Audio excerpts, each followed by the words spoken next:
Hello and welcome to my second run of Fallout 3. This is going to be sort of a more optimized build because last time I didn't really know what I was doing.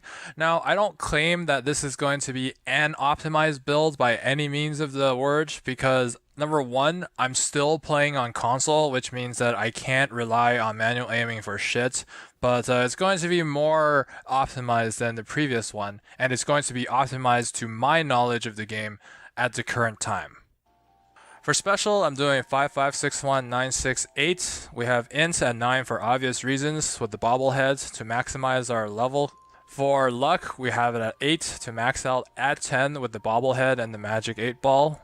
And that'll give us more crit, so that'll in turn maximize our damage.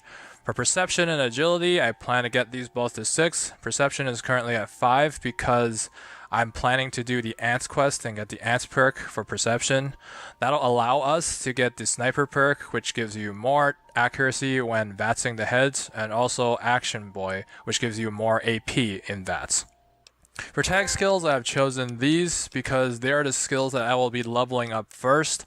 One alternative to consider is energy weapons, but in my opinion, energy weapons don't come along often enough until you trigger Enclave, and by that time you would have probably maxed out 3 skills already. I guess the second time I've done this tutorial, I got a few more things. Number one, I found some weapon lockers, so right now I'm dealing with 204 rounds of the pistol, as opposed to, I think I started with 120 last time. Also, I found a stash of stim inside my room initially. I didn't think it was going to be that significant, but apparently it was a stack of 10, and I think I found a couple that were left around somewhere. So right now we're working with 15 stim packs, which is a nice supply. We actually don't have any. Yeah, we don't have any rad stuff, so that's kind of annoying. Now, second time round, I do have all my perks planned out, and also I guess a general gist of what I'm going to do. The first thing we're gonna do is we're probably gonna get another level up right when we exit, like last time, right?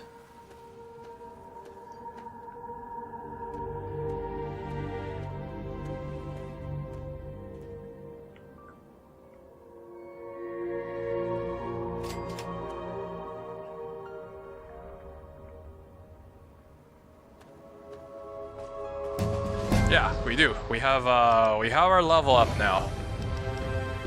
In terms of what I want to get, it is nice to have medicine up, but I think what I'm gonna do first is, actually that's 16. I don't really care that much about that. Actually, you know what? Yeah, we'll put 4 in here so we can boost for the easy locks, and the rest is gonna go in small guns for damage. And the first one's gonna go into intense chaining.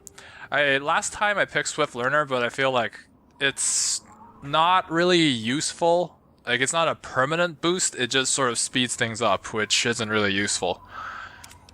And we're going to use intense training to boost our endurance. Right now that's going to put us at 7, which I think matches what we had last time.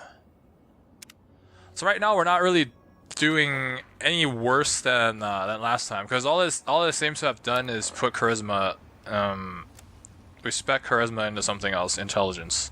Anything else, we had less luck last time, but whatever. I think we're not missing anything in terms of strength or endurance, so we should be as tanky as last time when we initially played.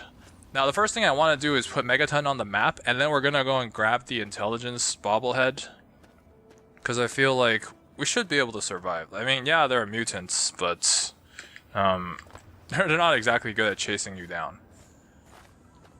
Now the other thing I've discovered is inside the vaults, there are rad-free drinks that you can take, like from a fountain, the infinite healing fountains. So you can take those to heal up, which is why my health is full right now compared to the last time where it wasn't full. And also in the Megaton town, you can go to the washroom there and drink out of there to heal. So you don't have to wait until you get your Megaton house before you can get free healing.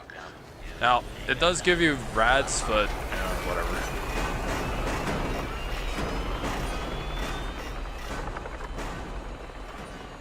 So that's the two things, I guess, that's different from the last time that I played. I think we have to get in to get the map marker on Megaton, and we'll have to talk to whatever his face is, Mr. Sheriff. Damn. Another newcomer. We got 10 Name's EXP Lucas for Sims, discovering town stuff. Sheriff. And Nice town you got there, Sheriff. It's a pleasure to meet you. friendly and well-mannered. Message received. I didn't even pay attention. I'm glad we understand each. I have to go now. Okay, so all I wanted to do was get Megaton on my marker so I could fast travel back after. And in this video, all we're going to do is we're going to get the bobblehead of intelligence, because I feel like it'll take a while to get to Rivet City. I am still playing on Adept or Medium or whatever you call it in this game. And that's because I wanted, like, I had a control sort of experience last time, so I wanted something without any changes to see if build optimizations on this game actually does anything. Because if you think about Skyrim, there's that whole 3 skills: enchanting, alchemy, and smithing. And they had those three skills sort of cycling around, and it boosted the power of a lot of your other skills.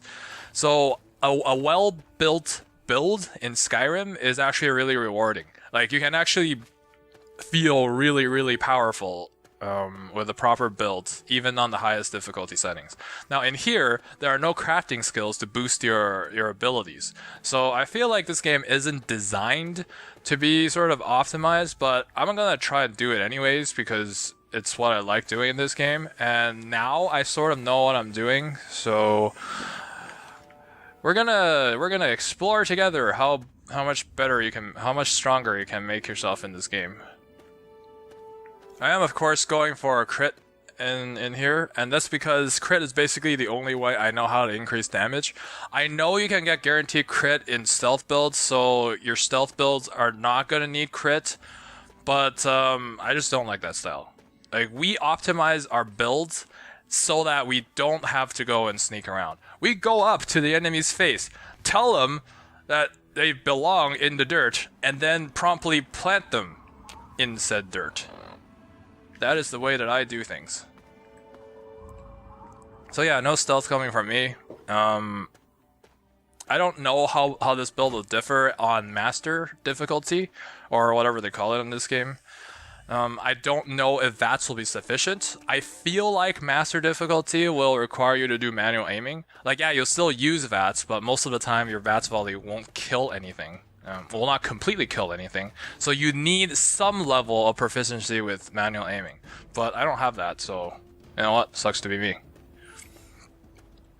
So in terms of progress, what I want to do here is I want to get the intelligence bobblehead, and I'm going to cap my level down in terms of quest EXP rewards until I get that. And that's because after that, I plan to get the Megaton house. I have Mentats to boost for that. My starting special specking does let me boost at Mentats to get Megaton house right away. And after I get that, I'll be able to sleep for 10% EXP boost, which is what I want to apply before the big chunks of EXP come in. And that's mostly from quests. So I'm actually gonna stay away from the super duper mart. I can travel back here later. Alright, now can we travel on this side of the river? We'll just take this side, because that side looks like... yeah, we'll take this side. I don't really care.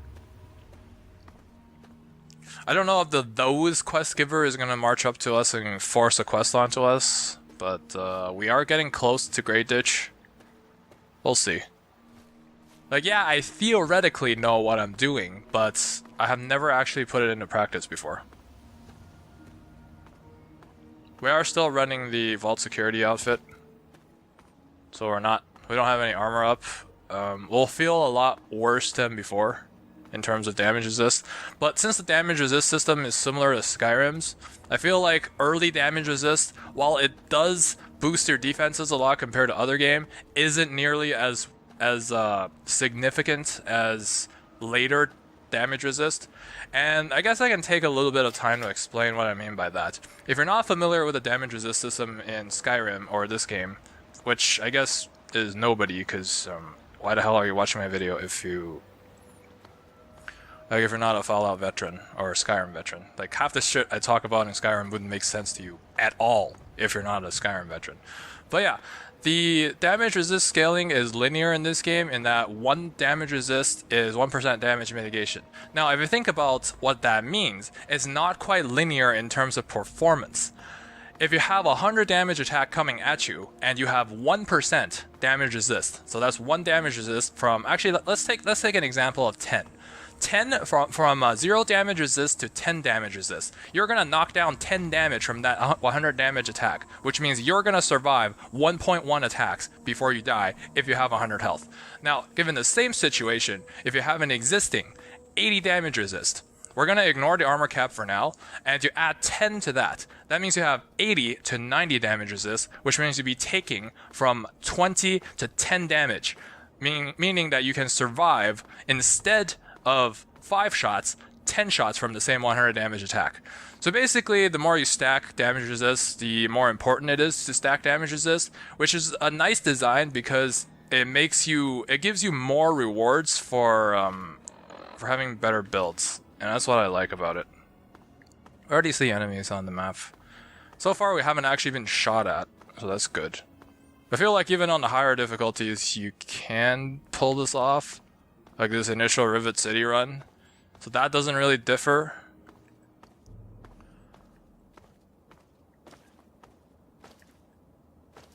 And this should be Citadel. Hopefully the Brotherhood of Steel don't shoot civvies on sight.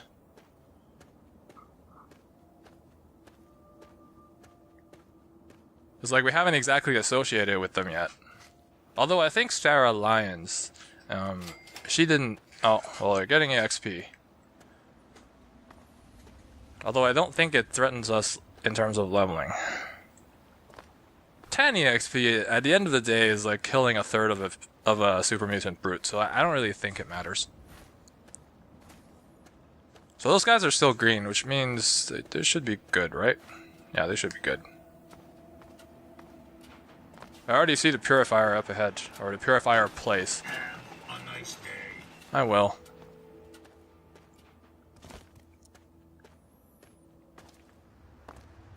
As for the Wasteland Survival Guide, I think I will do it in here in this playthrough, but I won't cover it on camera. And for the rewards, I'm choosing damage resist, even though this is a crit build, and that's because I will be getting close to the armor cap of 85. And like I mentioned before, the closer you are to sort of the cap, the better it is for you to sort of push that stat. Now in terms of crit, I think VATS gives you 15, and I have 8 luck because I want to get the magic 8 ball and also the bobblehead of luck. And I think each one gives you either 1 or 2%. Either way, all of our crit boost is not going to get us anywhere close to 100% crit. Even with like a 2.5 times multiplier on plasma pistol or plasma rifle, we won't be hitting anywhere close to crit limit, and that's why I say I want to take damage resist instead. I feel like there's going to be a lot of mostly walking in this game, especially since in a second video I'm planning to cover Old Painless.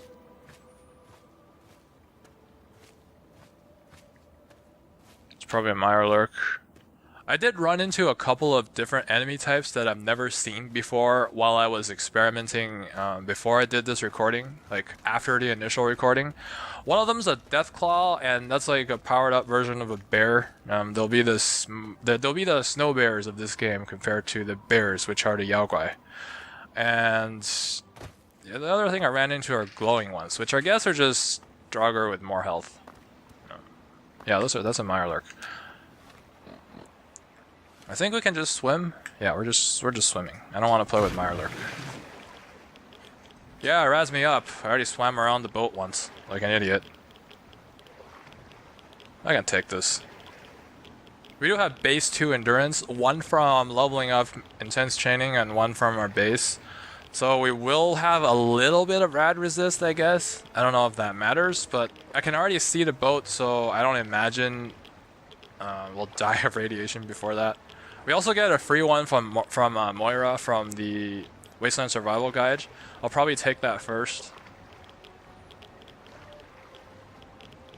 So I guess technically we don't have a free rads heal this time, but I feel like in the initial playthrough we get radaways at a consistent rate, so I think we're doing good there. Like we won't exactly be forced to pay for rad resist. And also from my previous play of the game, we don't exactly encounter radiation a lot, unless like you go jump in puddles of radiation.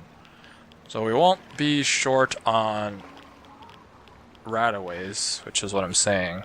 Although with this intensely long swimming, I feel like a Rad-X would have been useful here.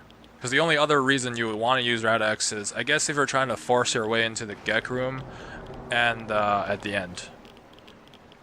If you don't enter 216, which is the correct password, as I've been told. See, no rad debuff at all. I feel like yeah, you'll get hit for more damage if you're playing on a higher difficulty, but we've seen enemies and we've been shot by exactly 0. So even on the highest difficulty, I feel like we can pull this off through Rivet City without taking any damage or getting a rads debuff. Actually, let's take a look at our rads. What are we looking at? We're only 76. We're more than 100 away from the first debuff. So I guess we won't take Moira's Rats quest first. Probably take, yeah, because the first tier rewards are kind of garbage for 1, and 2, it's like blocked by Minefield. Because we'll need to take on the sniper guy if we wanna do that quest. And I don't even think there's any special rewards for getting the first tier completed. It's just a bunch of EXP rewards. Which I guess on its own is nice, but not really anything impressive.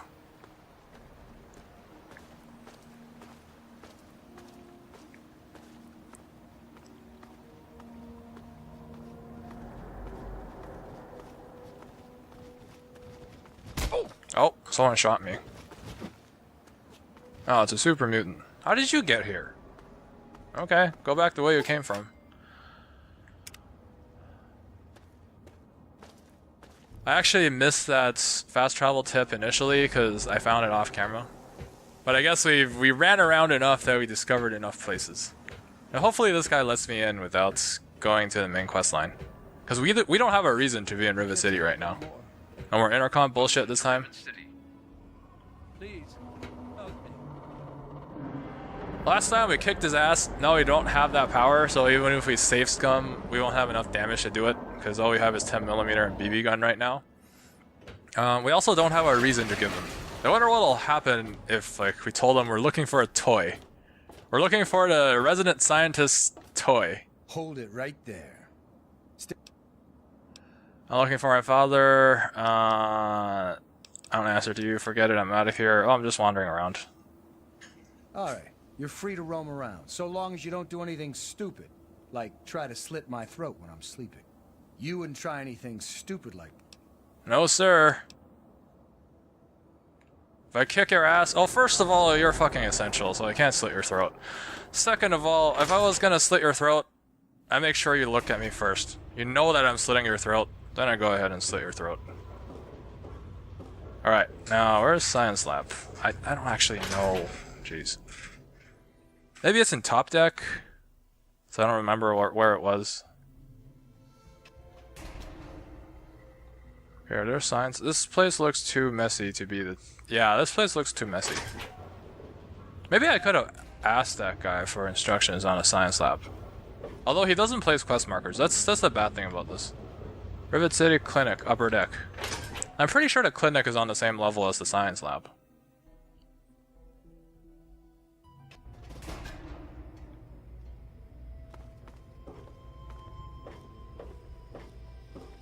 Let's see, science lab, yep.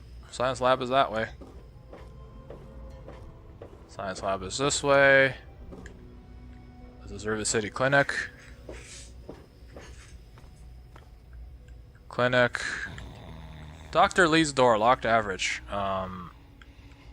Okay, I thought the science lab was locked. It's like, you cannot have this bobblehead until you progress in the main storyline. Go make some progress first. It's like, no, we're doing builds. Even though this game doesn't seem to like that. Don't start a conversation with me. I'm just here for your toy. We've been over this. Alright, Don't know I'm out. about your runaway robot, and we Special, yep, into 10 now. care. This lab I think that initial build that I have, the first playthrough, the int sort of cost me about half a level up, I guess. Maybe 10 skill points until I banded it up. So I guess technically we do get a little bit more power in here, but on the other hand, we didn't exactly put those, like we were level 14 or something, and we started dumping skill points into dumb shit like speech. Yeah, so technically we get more levels, but I don't think we get more power from those levels.